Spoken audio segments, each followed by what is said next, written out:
Gloria a Dios. Vamos a abrir la palabra de Dios, hermanos, en 2 de Corintios 7:1. 2 de Corintios 7:1. Sí, gracias. Me dicen amén.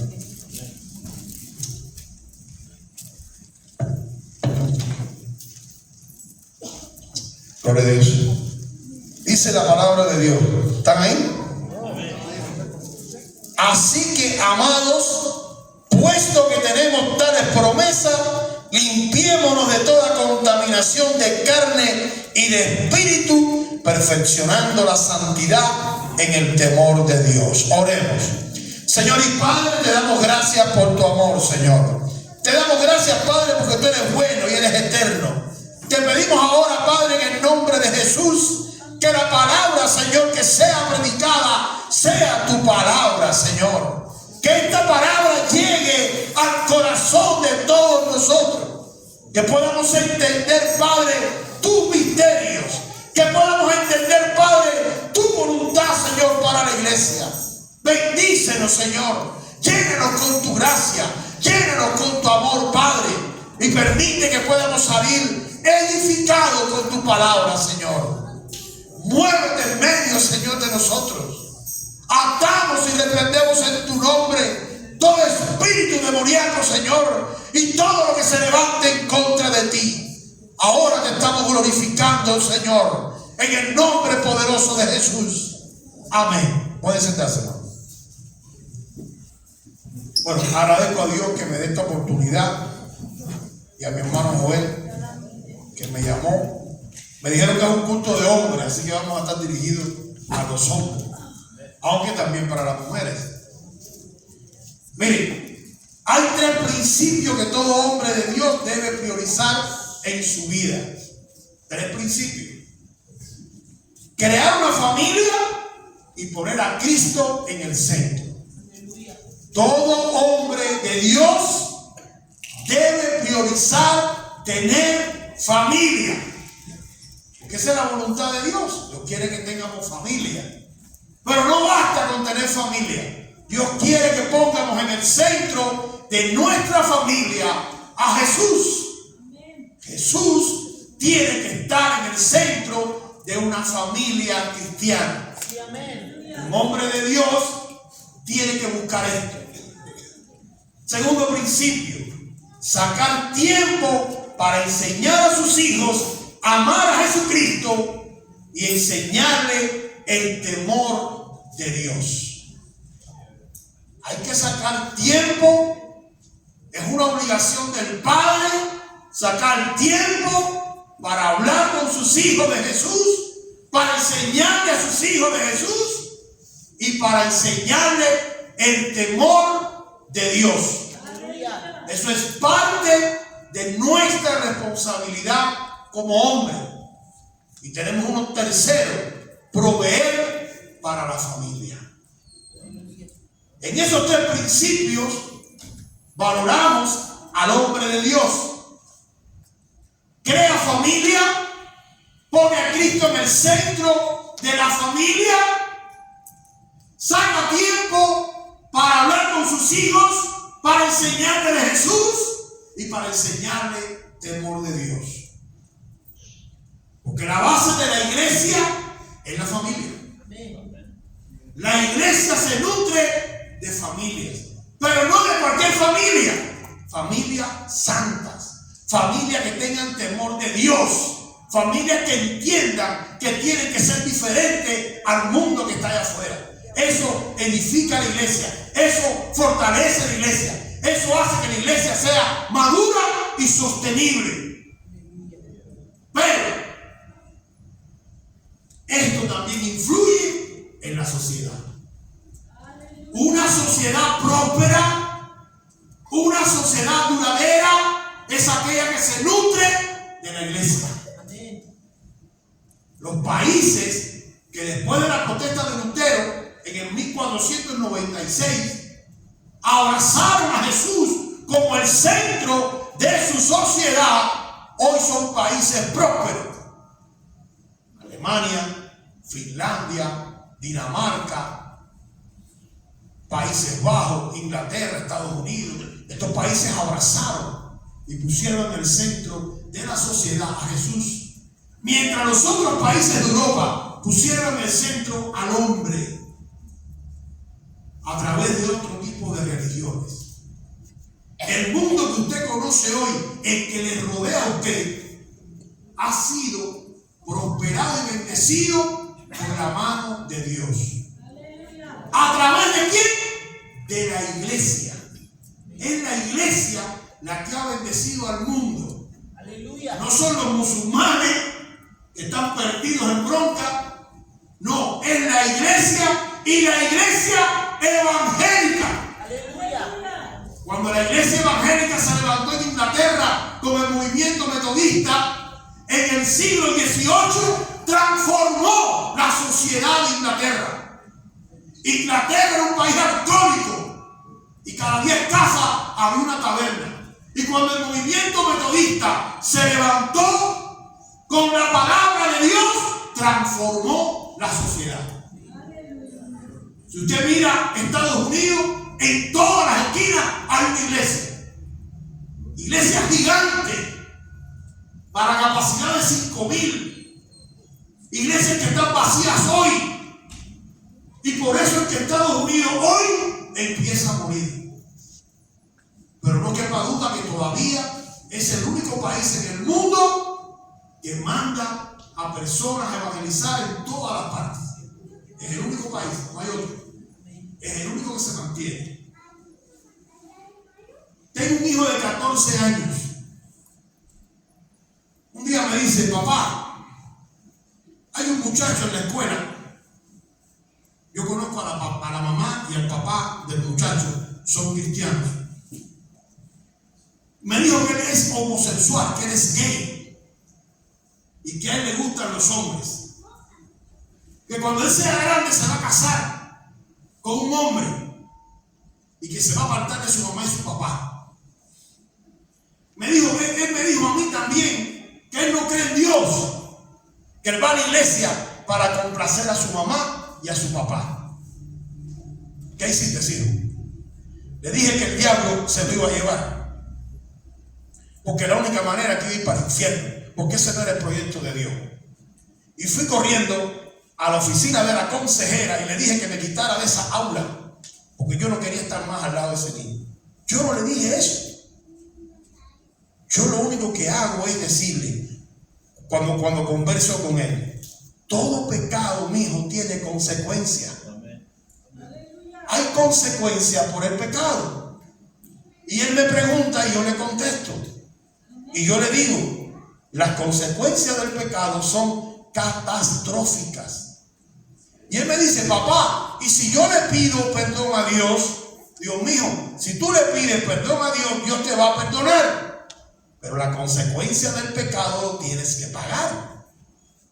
Porque todo trae consecuencia. Y yo le enseño, yo le explico.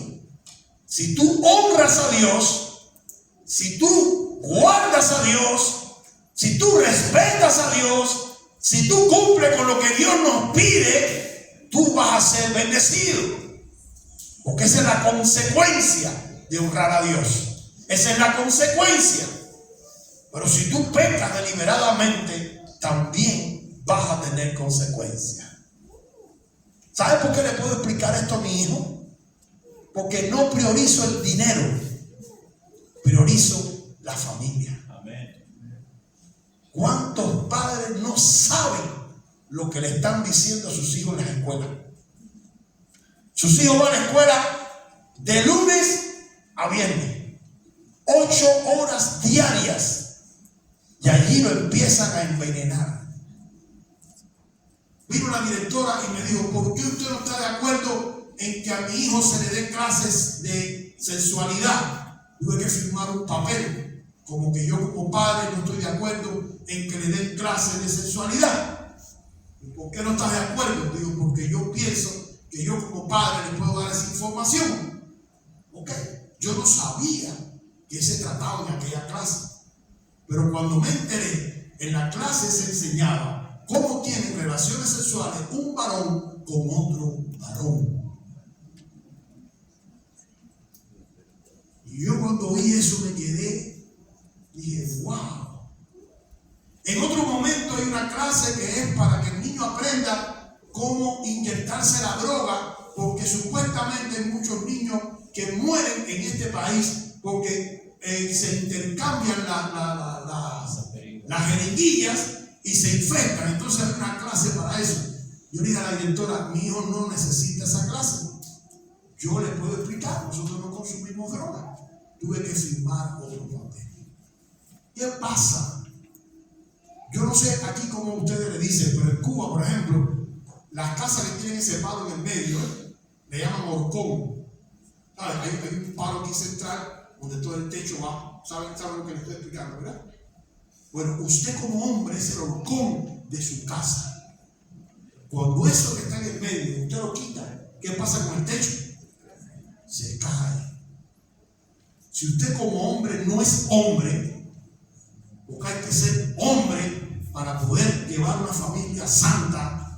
Si usted como hombre no es hombre y no puede llevar una familia santa, a usted algún día el techo se le va a caer encima. Y usted va a decir, pero si yo trabajé mucho, yo le di todo a mi hijo, yo le di comida, yo le di dinero, pero no le diste lo principal, tu tiempo. El tiempo de poderle explicar las maldades que existen. No vale con que lleves dinero a la casa, no vale con que lleves el pan. Tú necesitas hablarle de Dios a tu hijo. Tú necesitas conversar con tu hijo de Dios. Necesitamos compartir en la casa el temor de Dios. Y como hombres de Dios, también tenemos que compartirlo con nuestras esposas. No solamente con los hijos. Yo llevo 30 años en el Evangelio. Tengo 3 hijas hembras y un varón. Las 3 están casadas en el Señor. Y a las 3 las enseñé que el pecado tiene consecuencias. Un día íbamos en el carro. Mi hija, que tiene 25 años, está casada, estaba detrás de mí, no estaba casada. Y alguien se comunica conmigo en el carro, hay un Bluetooth, y es una persona que me dice, mi hija, que es cristiana, me dijo que está cansada de la iglesia y se quiere ir para el mundo. Estamos hablando de una muchachita virgen con 24 años. Ella quería irse para el mundo y perder su virginidad. Y yo le digo, oye, pero le explicaste las consecuencias. Dice, sí, ella me dice que está dispuesta a asumir las consecuencias. Pero mi hija que va detrás, cuando acabamos de conversar, me dice mi hija a mí, con 20 años, papá, si nosotros supiéramos cuál es la consecuencia. Pero la consecuencia puede ser que se enferme del SIDA. La consecuencia puede ser que tenga un accidente y pierda una pierna o pierda un brazo. No sabemos cuál es la consecuencia del pecado. Y mi hija me dijo, si supiéramos la consecuencia. Entonces, si usted no le enseña a sus hijos cuál es la consecuencia del pecado, su hijo puede pecar. Y ese pecado puede ser consciente o puede ser inconsciente. Cuando es consciente es maldad, porque el niño sabía y lo hizo. Pero cuando es inconsciente, eres tú como padre el responsable. Lo quieras aceptar o no lo quieras aceptar. El fracaso de nuestros hijos es nuestro. Nosotros, Dios nos puso en las casas para tratar de conversar, de hablar, de discutir. No siempre mi hijo está de acuerdo conmigo, a veces está en desacuerdo. Y conversamos.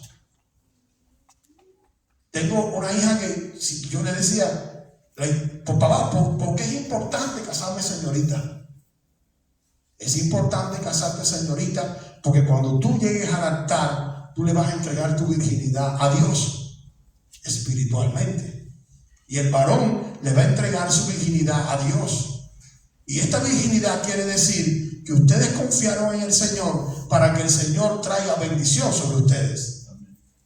Y ese matrimonio va a perdurar toda la vida. ¿Por qué? Porque cuando la niña es virgen y el hombre es virgen y llegan al matrimonio, hay un derramamiento de sangre. Y ese derramamiento de sangre entre esa muchacha y ese muchacho hace un pacto espiritual delante de Dios, donde Dios preserva y cuida ese matrimonio. Pero hoy, dentro del pueblo de Dios, vemos como cosa rara que una muchacha y un muchacho se casen virgen. Pero tú necesitas informarle a tu familia, a tus hijos. La palabra que traemos hoy dice: así que, amados, puesto que tenemos tales promesas. ¿Qué promesas tenemos? Dice que como tenemos tales promesas, limpiémonos de toda contaminación de carne y de espíritu. Aleluya. Perfeccionando la santidad en el temor de Dios. Ahora, curiosamente dice: así, amados. Dice: así que, amados, puesto que tenemos tales promesas. ¿De qué promesa me está hablando aquí la palabra? Entonces, lo que vamos a hacer es, vamos a ir a unos textos anteriores para poder entender cuáles son las promesas. Y está en 2 Corintios 6, 16b. Usted va a ir un poquito más atrás, nada más un capítulo atrás, para que usted pueda entender cuando aquí la palabra nos dice: así que, amados, puesto que tenemos tales promesas. Hay promesas de Dios para la iglesia.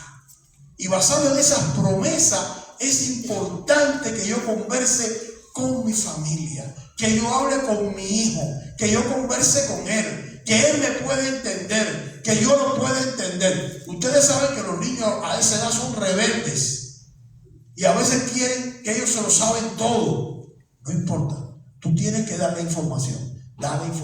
Dice 2 Corintios 6, 16: porque vosotros sois templo del Dios viviente. Como Dios dijo: habitaré y andaré entre ellos, y seré su Dios, y ellos serán mi pueblo. Está hablando, hermano, de estas promesas. Dice que somos templo del Dios viviente. ¿Qué quiere decir? Que somos templo del Dios viviente. Mire, cuando usted va a un templo, usted debe ir con reverencia. Usted debe ir con respeto, porque ahí está la presencia de Dios. Pero aquí está diciendo que nuestro cuerpo, mi cuerpo, su cuerpo, es un templo del Dios viviente. Dice la Escritura que cuando tú aceptas a Jesús, dice que el Espíritu Santo viene a morar en ti. Entonces tú no solamente eres un ser humano ordinario, tú eres un ser humano que Dios escogió para vivir en ti. Cuando tú, por ejemplo, tienes una renta o compras una casa, ¿qué es lo primero que usted hace? Limpiarla. No sé ustedes, nosotros lo que hacemos es limpiar la casa, ¿ves? La limpiamos, mi esposa la limpia, yo me pongo a limpiarla. ¿Para qué? Para que quede bien limpia. ¿Por qué? Porque ahí vamos a vivir, ahí vamos a dormir, ahí vamos a ver la televisión, ahí vamos a comer y compartir, ¿sabes? Entonces, ¿qué pasa? Somos templo del Espíritu Santo. ¿Cómo debe estar este templo? Este templo debe cuidarse, debe amarse, debe mantenerse limpio, debe ayudarse. Pero la carne no se convierte, recuerden. Recuerden que la carne contiene el pecado. La carne es pecaminosa. Dice, vamos a ver Gálatas 5:17. Dice que estas promesas nos exhortan a vivir en el templo de Dios. Y nos va a enseñar este versículo cómo la carne trata de predominar. La carne lucha. La carne va a luchar contra el espíritu, contra mi espíritu, porque mi espíritu se tiene que aliar con el Espíritu de Dios, que es el Espíritu Santo. Ahora, si yo descuido mi cuerpo, ¿a quién se va a aliar mi espíritu? A la carne. Si yo descuido mi cuerpo, se va la carne. Aunque usted lo vea en la iglesia, aunque estemos sentados en la iglesia, aunque tengamos apariencia de cristianos, aunque vistamos como cristianos, aunque hablemos como cristianos, si tú no atiendes el templo, tú vas a inclinarte a la carne. Este texto en Gálatas 5:17 dice: porque el deseo de la carne es contra el espíritu, y el espíritu es contra la carne, y estos se oponen entre sí para que no hagas lo que queráis. Para que nosotros no podamos hacer lo que queremos, tenemos que alimentar nuestro espíritu. Y cuando alimentamos nuestro espíritu con las cosas de Dios, con la palabra, con la oración y con las alabanzas, el espíritu mío hace alianza con el espíritu de Dios. Pero si yo descuido mi espíritu, entonces mi espíritu va a hacer alianza con la carne. Va a buscar la carne. Entonces usted va a ser un religioso. Usted viene a la iglesia, tiene apariencia de cristiano, pero no lo es. Es como la higuera. Cuando Jesús ve la higuera, dice que la higuera de lejos tenía las hojas y parecía que tenía fruto. Y cuando Jesús se acerca a la higuera, Jesús se da cuenta que no tenía fruto, porque tenía apariencia de que llevaba fruto, pero no lo llevaba. ¿Y qué hizo Jesús? Maldijo la higuera. Cuando un cristiano tiene apariencia de llevar fruto, pero no lo lleva porque vive en la carne y no en el espíritu, tiene consecuencias. Entonces, es importante cuidar el templo de Dios, que es mi cuerpo. Es importante vivir en el espíritu y no alimentar los deseos de la carne. Ahora, después el texto dice: limpiémonos de toda contaminación de carne y de espíritu. ¿Qué quiere decir la palabra contaminación? Por ejemplo, si usted va a tomar un vaso de leche, pero ese vaso de leche tiene residuos abajo de un refresco o de cualquier cosa que su hijo tomó anteriormente y no lo lavaron bien, cuando la leche cae, la leche se va a contaminar. Ya esa leche no va a estar pura, ya no te va a hacer bien a tu digestión. ¿Por qué? Porque se contaminó. Aquí dice: limpiémonos de toda contaminación de carne y de espíritu. Este templo es necesario que sea limpio, pero limpio de esa contaminación, de esas cosas que hemos traído del mundo y que todavía pueden perdurar por la carne. Pero ¿cómo lo vamos a limpiar? A través del espíritu. Y vamos ahí mismo en Gálatas 5, vamos a ver el 19 y el 21. Gálatas 5, 19 y 21. Y aquí nos va a hablar de la manifestación de la carne. ¿Qué quiere decir la manifestación? Que cuando mi espíritu no está aliado con el Espíritu Santo, entonces mi carne toma lugar primario dentro de mí como ser humano y se va a manifestar. Y por eso usted dice: ¿qué gana tengo que se acabe el culto? ¿Qué gana tengo de irme para mi casa? ¿Qué pesado me cae esta persona que está hablando de Dios? Porque tú no soportas las cosas de Dios. Cuando tú vives en la carne, tú rechazas las cosas de Dios. Pero mira lo que dice Gálatas 5, 19, 21. Y manifiestas son las obras de la carne, que son adulterio.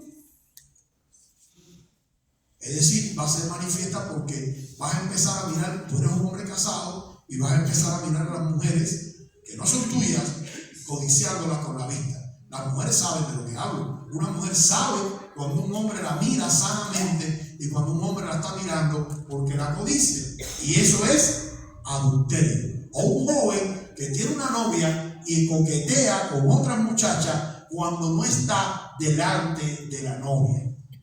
Fornicación, sexo fuera del matrimonio.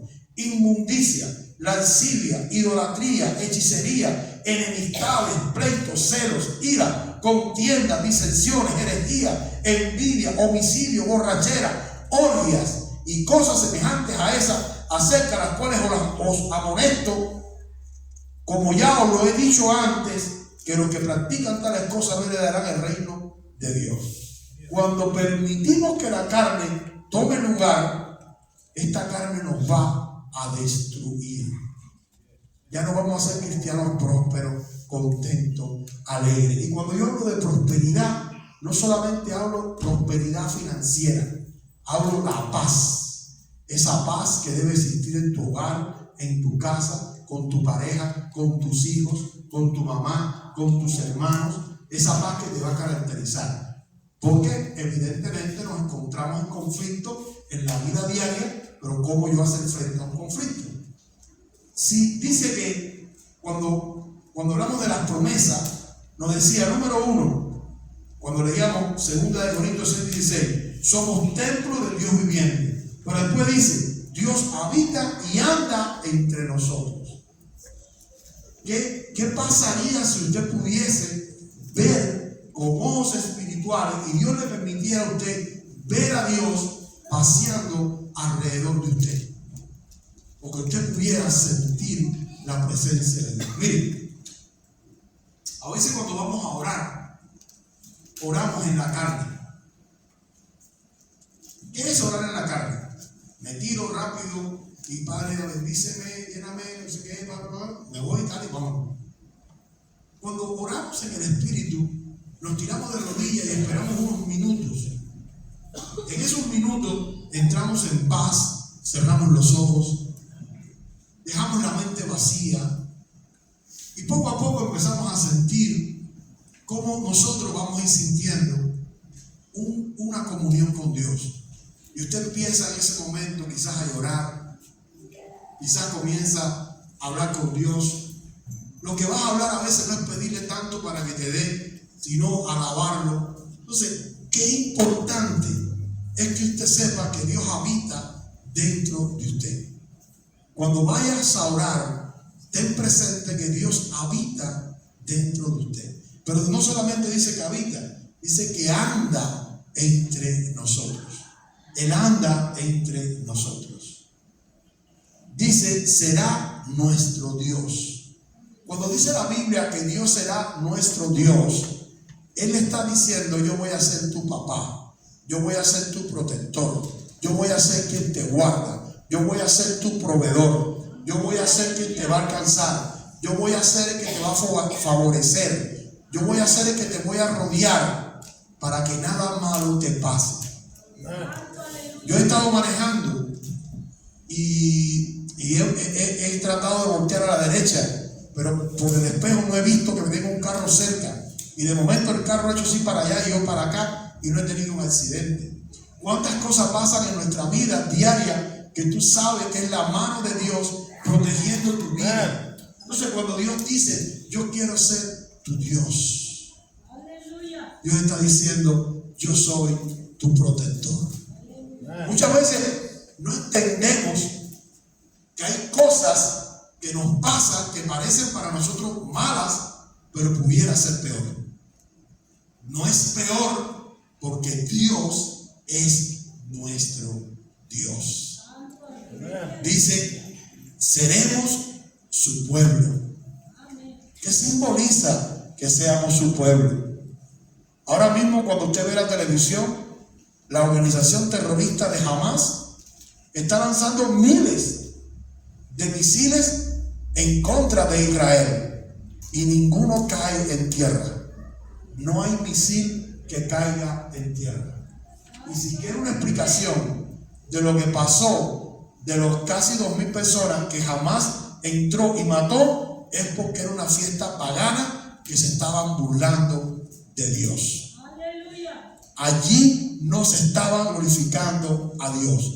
Dentro del pueblo de Israel había gente que estaban burlándose de Dios, donde tenían altares a ofrendas y a sacrificios. Pero además había orgias, donde allí se estaba manifestando homosexualidad, lesbianismo, droga. Se sabe que se estaba consumiendo droga en aquella fiesta. Y como mi hijo me dijo con aquel niño, papá, este niño se fue a vivir a la casa del diablo. Si tú te vas de la casa de Dios y te vas a vivir a la casa del diablo, tú vas a vivir bajo las reglas del diablo. Y si tú vives bajo las reglas del diablo, viene maldición. No hay bendición. Mientras mi hijo vive en mi casa, yo pago la renta, pago los gastos, yo pago el alimento, yo lo pago todo. Pero cuando él se independiza, él tiene que pagárselo todo. Mientras vivimos en la casa de Dios, mientras somos templos de Dios, mientras Dios es nuestro Dios y vive y habita dentro de mí, yo soy bendecido por Dios. Pero cuando yo me voy de la casa de Dios para vivir en la casa del diablo, para vivir según los principios del diablo, yo voy a vivir bajo maldición. No sé si me están entendiendo. Tú escoges el estilo de vida que tú quieres tener. Ahora mire cómo dice la escritura que comenzamos. Así que, amado, puesto que tenemos tales promesas, Dios ha prometido que seremos templo del Dios viviente. Dios ha prometido que habitará entre vosotros y dentro de nosotros. Dios ha prometido que será nuestro Dios. Dios ha prometido que seremos su pueblo. Si tenemos tales promesas, dice la palabra, limpiémonos de toda contaminación de carne y espíritu. Si tenemos tales promesas, entonces tenemos que transmitirlas a nuestros hijos. Oh, ¿tengo que cohibirme de tener la troca que tengo? Sí.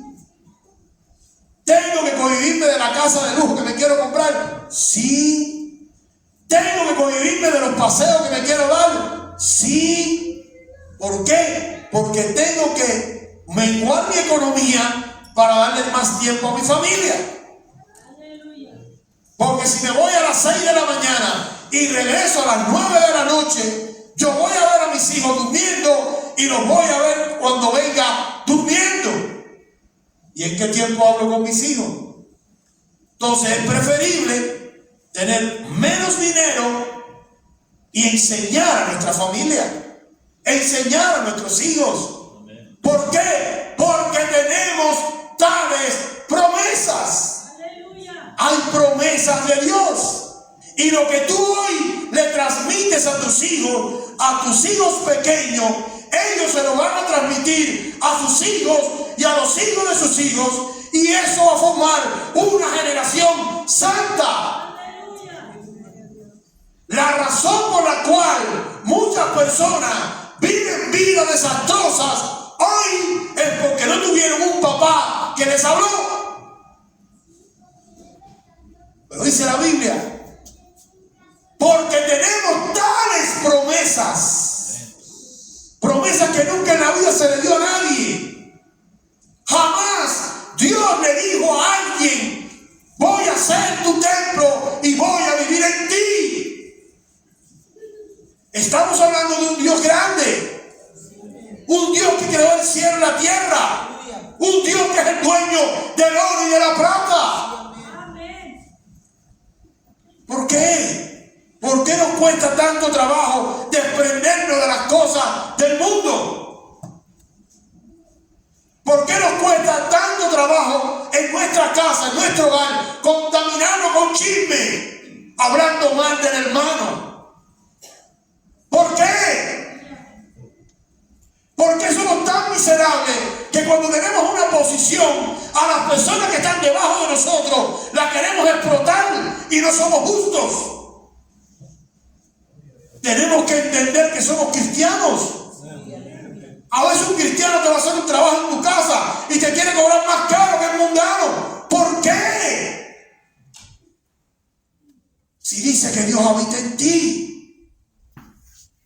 Y tenemos que quitarnos esta contaminación de la carne que traemos del mundo, este egoísmo que viene con nosotros. Tenemos que ser amables, tenemos que amarnos, tenemos que ayudarnos. Yo siempre he dicho, no buscamos perfección, buscamos santidad. ¿Por qué digo no buscamos perfección? Porque no hay perfección en el hombre.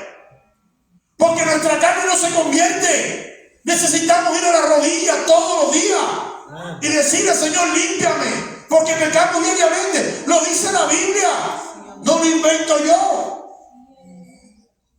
Pero sí podemos ser santos, sí podemos apartarnos del pecado, sí podemos apartarnos del mundo, sí podemos vivir vidas santas. Porque, hermanos, tenemos promesas de Dios.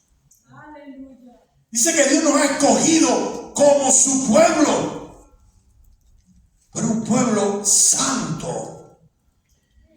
Dice, perfeccionando la santidad. Aquí no habla de nuestra perfección, aquí habla de perfeccionar la santidad. ¿Sabe lo que es perfeccionar la santidad? Cuando la hermana o el hermano te llama por teléfono para hablarte mal de un hermano y usted le dice, mi hermana, mi hermano, te amo en Cristo, pero yo no hablo de eso. Para. Cuando queremos quitarle el pellejo a los hermanos, cuando nos burlamos, cuando en la iglesia hay grupitos de personas, me llevo con este grupito, este sí, este no, no. Todos somos cristianos, todos somos hijos de Dios. Ámese, no sea hipócrita, porque la hipocresía no es parte de la educación. La hipocresía es la falsedad del ser humano para esconder la mezquindad que trae en su corazón.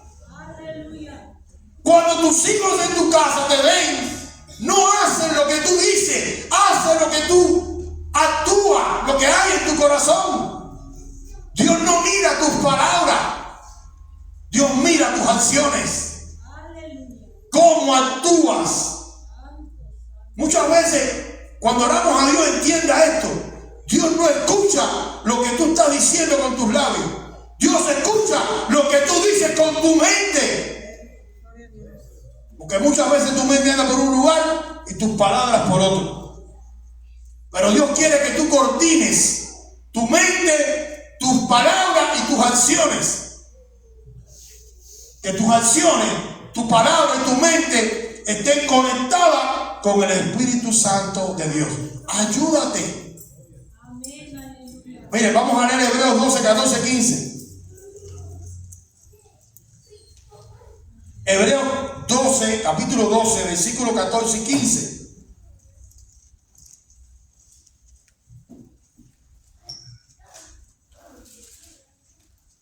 Y esto habla de perfección, de sanidad, de santidad. Dice la palabra. Amén. Por lo cual, levantad las manos caídas, las rodillas paralizadas y hacer sendas derechas para vuestros pies, para que lo cojo no se salga del camino, sino que sea sanado. Seguir la paz con todo y la santidad, sin la cual nadie verá a Dios. ¿Qué está diciendo aquí? Dice que lo cojo sea sanado. Si usted es una chismosa o un chismoso, o yo soy un chismoso, yo tengo que buscar la manera de ser sanado por Dios. Para no apartarme de la senda, para no apartarme del camino de Dios. ¿Por qué? Porque dice seguir la paz con todos y la santidad, sin la cual nadie verá al Señor.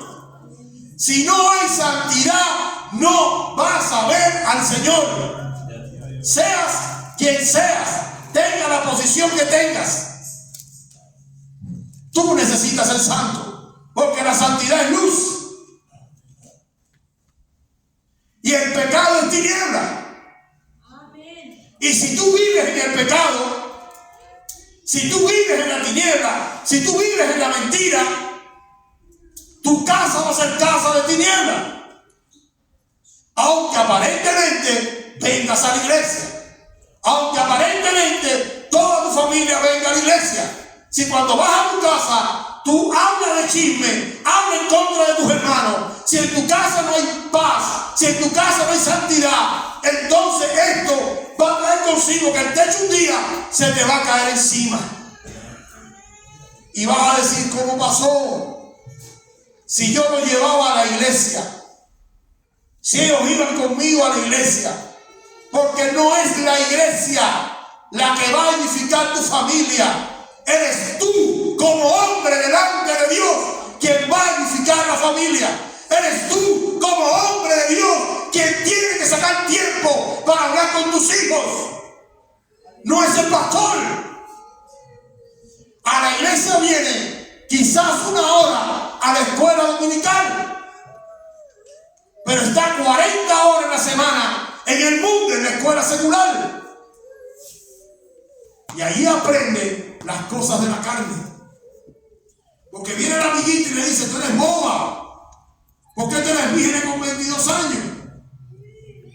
Tú eres tonta. Tú no sabes lo que estás haciendo. Y eso viene directamente del infierno. Pero tú no has preparado tu vida. Tú no has conversado con tu hijo. Tú no le has dicho la importancia de la virginidad. Tú no lo has preparado. Como tú no lo has preparado, el diablo te lo va a preparar. ¡Aleluya! Porque dice la palabra de Dios que el diablo anda como león rugiente buscando a quien devorar. ¿Y a quién va a devorar? A los hijos de los hombres que tienen a su familia abandonada. Porque no es solamente llevar dinero, no es solamente llevar comida. Necesitas llevar la palabra de Dios. Necesitas orar con tu hijo todos los días. Necesitas tirarte, acostumbrar a tu hijo a la oración, a la obediencia. Si no lo haces así, tú puedes ser cualquier cosa menos cristiano. El cristianismo es un estilo de vida que nace en el hogar, en la familia, desde la cuna. El cristianismo no es venir a la iglesia, cantar, bailar un rato y irte. No, no, no. El cristianismo consiste en educar a tu familia, enseñarle principios y conceptos bíblicos, enseñarle cómo caminar por la senda recta, enseñarle cómo ser justo, cómo no hacer trampa, cómo no coger lo que no es tuyo, cómo esperar en Dios cuando las cosas no las puedes obtener. Enseñar a tus hijos que la santidad es importante. Todo padre que tiene hijos tiene una responsabilidad muy grande delante de Dios. Muy grande. Porque Dios cuando va a pedir cuenta, le va a pedir cuenta a los padres. No le va a pedir cuenta a los niños. Y vives en un país que yo aquí no puedo hablar todo lo que se está viendo en este país. Es un desastre. Pero si usted no se ocupa de lo suyo, ¿quién se va a ocupar? Temor de Dios. No es tener miedo a Dios. No es temerle a Dios. Como la iglesia católica que dice que Dios te castiga. Dios no te castiga. Dios no castiga. Hay consecuencias por el pecado en tu vida, pero eso no es Dios. Esa es tu desobediencia. Eso es cuando tú te vas de la casa de Dios y te metes en la casa del diablo. Yo vi una pareja de cristianos que un día me dijeron, nosotros estábamos muy bien, éramos líderes de la iglesia, estábamos muy bien, y de momento nos fuimos para el mundo y nos metimos un año en el mundo. En ese año se destruyó todo. Pero cuando tú te vas para el mundo es porque tú no estás convencido de estas promesas que Dios está haciendo aquí. Porque déjeme decirle algo, en muchas iglesias no se predica la palabra de Dios, se predica psicología y consejería. Porque muchas de las personas no están preparadas por Dios para predicar la palabra. Y lo que se predica es puro cuento. Pero tú estás en una iglesia que se habla la palabra. Temor de Dios. En Proverbios 1:7 dice, el principio de la sabiduría es el temor a Jehová. Los insensatos desprecian la sabiduría y la enseñanza.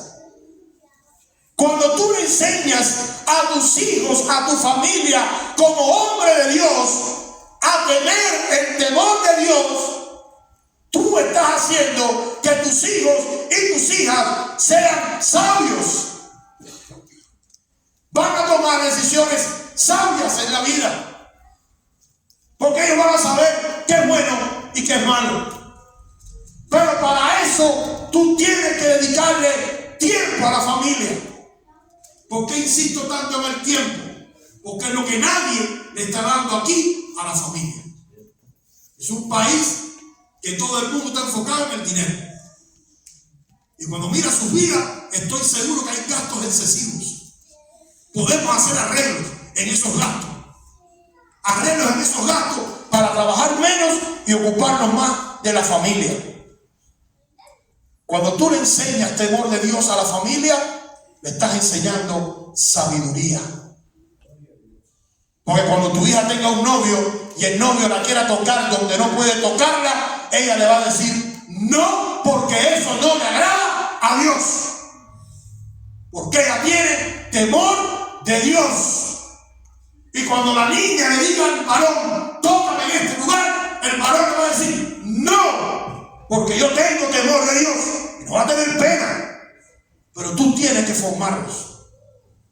Tú tienes que indicar cuáles son las pautas. ¿Por qué hay bendición? Sí hay bendición en el pueblo de Dios cuando un pueblo glorifica a Dios, cuando un pueblo es santo, cuando una familia es santa. Vale la pena ganar menos dinero, tener un carro quizás menos nuevo, quizás tener un poquito de limitación para poder tener una familia santa, una familia con temor a Dios, una familia con sabiduría. Porque la sabiduría es la que te permite vivir en santidad. Cuando llegué a Estados Unidos, llegué con 43 años, solo, mi esposa en Cuba y mi hijo. Y había muchachas, digo, más jóvenes que yo, 32, 33 años, cuando yo trabajaba, que estaban interesadas. Y hubieron gente que me dijeron, oye, fulanita dice que si te vas con ella para su casa, no vas a pagar renta. Así me dijeron. Y no, mire, que yo estoy enamorado de mi esposa, para no ser ridículo. No, pero no importa, porque no sé qué. Y batallaba en la carne, porque recuerden que la carne no se convierte. Y estaba 4 años solo.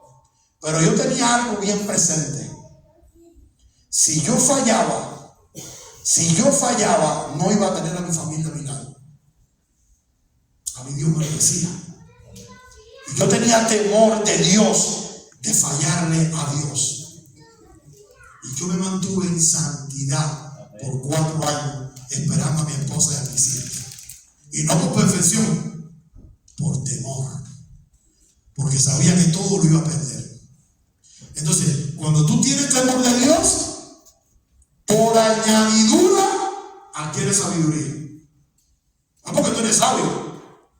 El temor de Dios viene con añadidura sabiduría. Es como cuando tú vas a la Walmart y te dicen, si te llevas esta cazuela, te vamos a regalar otra cazuela más.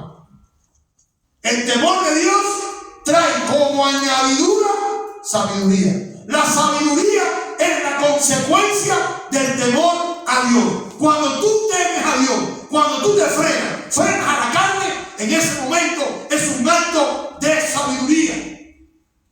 Porque te mantienes conectado con el Señor de Señor y el Rey de Reyes.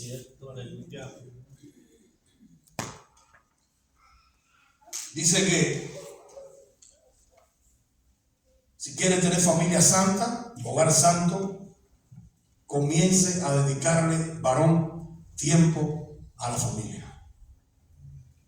Si quieres tener una casa santa, hogar santo, empieza a dedicarle tiempo a la familia, enseñando en su casa lo que es el temor de Dios. Hay consecuencias por el pecado. Hay consecuencias con el temor de Dios.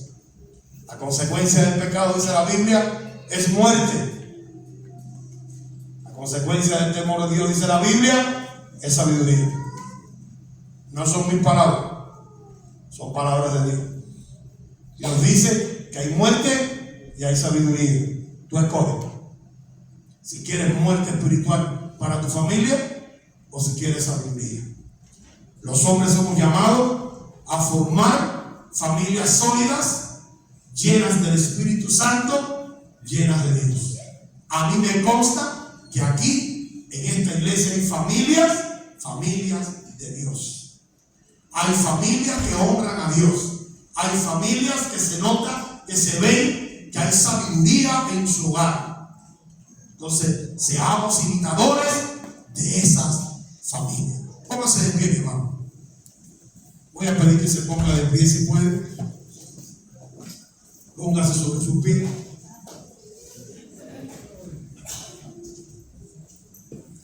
Voy a pedirle que cierre sus ojos. Póngase de pie y cierre sus ojos. Si puede cerrar sus ojos.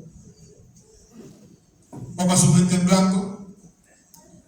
Y comience en ese minuto que cierra sus ojos. Deje que el Espíritu Santo de Dios venga a su vida. Permita que el Espíritu Santo de Dios venga a su vida. Permita que su vida